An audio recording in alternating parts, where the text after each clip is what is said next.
ఎంతసేపు ఉన్న మార్వాడి మొత్తం బిజినెస్. నాకు అర్థమైంది బ్రదర్.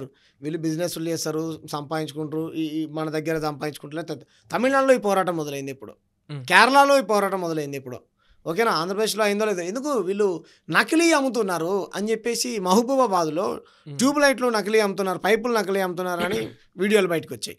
నిన్నగాక మొన్న మన ఏమంటారు పంచవృత్తు కులాలు ఉన్నాయి కదా, వాళ్ళని కొట్టారని చెప్పేసి ఉలిబాడిషా దెబ్బ అని చెప్పేసి వాళ్ళు ఉద్యమం మొదలుపెట్టారు. ఎక్కడ మన మేడ్చల్లో మార్వాడీలు అంతా కలిసి కొడితే మా దగ్గరికే బతుకొచ్చి మమ్మల్ని కొడతారని మేడ్చల్లో ఉద్యమం మొదలుపెట్టారు. తూప్రాన్లో ఉద్యమం మొదలుపెట్టారు.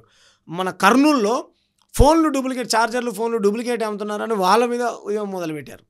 ఈరోజు వినాయకుడు చూడండి, వినాయకుడు బొమ్మలు కొనడానికి గ్రామాల నుంచి, ఓకేనా, సిటీకి వందలాది మంది పెద్ద పెద్ద లారీలు వేసుకొని వచ్చి వినాయకుడు కొనడానికి పోటీ పడతారు. వేలు పెట్టి ఆ రోడ్ల మీద వినాయకుడిని తయారు చేసే వాళ్ళు అంత ఎవరు? చేసేది మార్వాడి కార్మికులు, దాని యజమాని మాత్రం మార్వాడి సేటు ఉంటాడు. ఎంత దుర్మార్గం చూడండి. వాళ్ళ దాంట్లో ఇది కూడా లేదు. కాబట్టి దాన్ని పోటీ పడటానికి లక్షల రూపాయలు పెట్టి మనల్ని పోటీ పడతారు. భగవంతుడు మట్టితో చేసుకున్న భగవంతుడే, చిన్నగా పెట్టుకున్న భగవంతుడే, పెద్దగా పెట్టుకున్న భగవంతుడే. కాబట్టి పూజా సామాగ్రి నుంచి మొదలు పెడితే ఐటీ కంపెనీ వరకు ప్రతి రంగంలో జొరబడి ప్రతి దాన్ని వ్యాపారం చేసి ఈరోజు ఏమంటారు ఇక్కడ ఉన్నటువంటి ప్రజల్ని అవకాశాలు లేకుండా చేస్తూ ఉన్నారు. చాలా పెద్ద ప్రమాదంలో పడబోతుంది మన తెలంగాణ.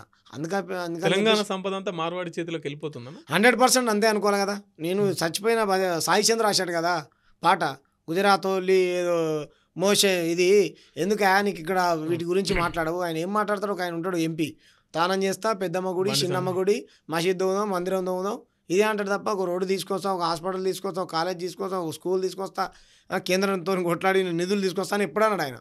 ఎంతసేపు ప్రజల్ని మతం చుట్టూ తిప్పుతారు. మేము ఉద్యోగాల చుట్టూ, ఉపాధి చుట్టూ, ఏమంటారు స్కూళ్ళ చుట్టూ, కాలేజీల చుట్టూ, వీటి చుట్టూ తిప్పుతాం. మేమా ప్రజల కోసం పనిచేసేటోళ్ళు వాళ్ళ, మేము కాదు కదా ప్రజల్ని విడదీసేది.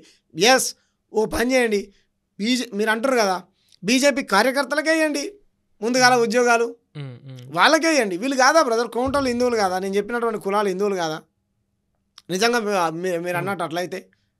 కాబట్టి ఇది మా వాదన.